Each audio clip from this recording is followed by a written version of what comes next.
Em nome do Pai, do Filho e do Espírito Santo. Amém. Louvado seja nosso Senhor Jesus Cristo, para sempre seja louvado, e nossa Mãe, Maria Santíssima. Meu irmão, minha irmã, primeiro domingo do mês de agosto, mês das vocações. E de modo muito especial nesse domingo nós rezamos pela vocação sacerdotal, a vocação ao serviço, aqueles que acolhem o sacramento da ordem e vivem a serviço da Igreja e do povo de Deus. Rezemos de modo muito especial por todos os padres. Recorde hoje os padres que você conhece, padres que já passaram pela sua história, e reze por eles, pedindo a graça da fidelidade e da perseverança. 18º domingo do tempo comum. E a liturgia de hoje vai mais uma vez ajudar a fortalecer o nosso coração, a nos aproximarmos de Deus. A primeira leitura do livro do Eclesiastes, vaidade das vaidades. Tudo é vaidade. Vai nos recordar que tudo nesse mundo passa. E o que adianta cultivar essa vaidade, apegos desnecessários, se tudo isso nós vamos deixar aqui? Um homem que trabalhou com inteligência, competência e sucesso, vê-se obrigado a deixar em herança ao outro que nada colaborou. Tudo isso é vaidade. E assim o livro vai nos recordando e nos levando a refletir sobre essa necessidade de desgrudarmos das coisas desse mundo e nos aproximarmos mais de Deus. O Salmo 89 vai nos recordar: vós fostes, ó Senhor, um refúgio para nós.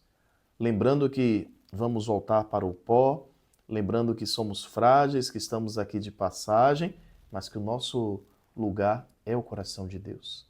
É lá o nosso refúgio, é lá que nós devemos desejar estar um dia. A segunda leitura da carta de São Paulo aos Colossenses vai nos recordar que nós precisamos ressuscitar com Cristo e por isso também devemos a cada dia nos esforçarmos para buscar as coisas do alto. Não buscar as coisas do mundo, buscar as coisas do alto, porque a nossa vida está em Cristo e nós precisamos a cada dia morrer para aquilo que pertence à terra. E aí a leitura vai nos recordar imoralidade, impureza, paixão, maus desejos, cobiça, idolatria, mentira, tudo isso que pertence a esse mundo, nós devemos viver nos esforçando nesse combate interior para abandonar e viver unicamente para Cristo. Vamos escutar o Santo Evangelho.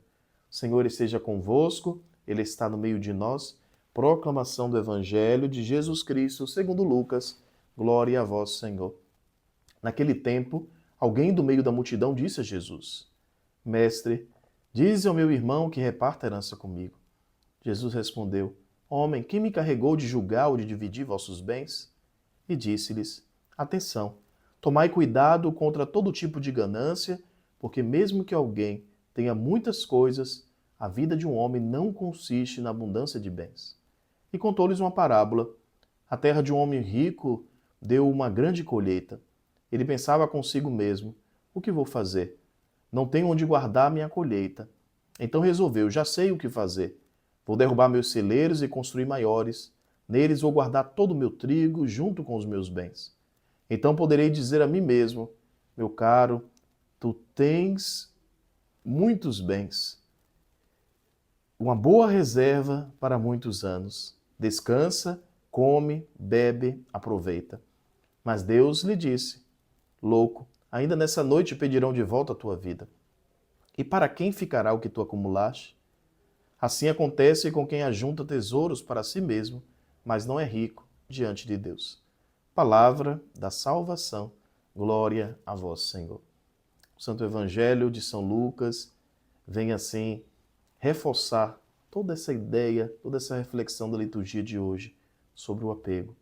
É preciso pedir a graça de um coração livre, um coração desapegado, um coração que coloque Deus como centro. E aí Jesus conta essa parábola de um homem que guardou toda a sua riqueza, achando que ia viver muito tempo, e de repente saiu desse mundo. Essa é uma realidade que atinge todos nós. E para que tanto apego? Para que tantas vezes desprezarmos o outro porque nós temos um pouco a mais? Quantas famílias destruídas por causa de herança, de brigas financeiras, por causa dessa ilusão de que as coisas do mundo são aquelas que trazem a verdadeira felicidade para o coração humano. Meus irmãos e minhas irmãs, só nos aproximando de Deus, nós vamos compreender o verdadeiro sentido de estarmos aqui e seremos capazes de ter um coração desgrudado. É preciso sempre avaliar a nossa vida, a nossa caminhada, porque às vezes, de pequenas formas, nós vamos grudando a bens materiais, a coisas, vamos criando realmente dependências e o nosso espírito se distancia de Deus. O nosso espírito enfraquece, o nosso espírito empobrece. Que possamos refletir essa palavra hoje, que possamos avaliar o nosso caminho e a nossa vida e que realmente Deus nos conceda a graça de termos um coração livre para Ele. O Senhor esteja convosco, Ele está no meio de nós. Que Deus Pai de bondade te abençoe e te livre todo o mal. Em nome do Pai, do Filho e do Espírito Santo. Amém.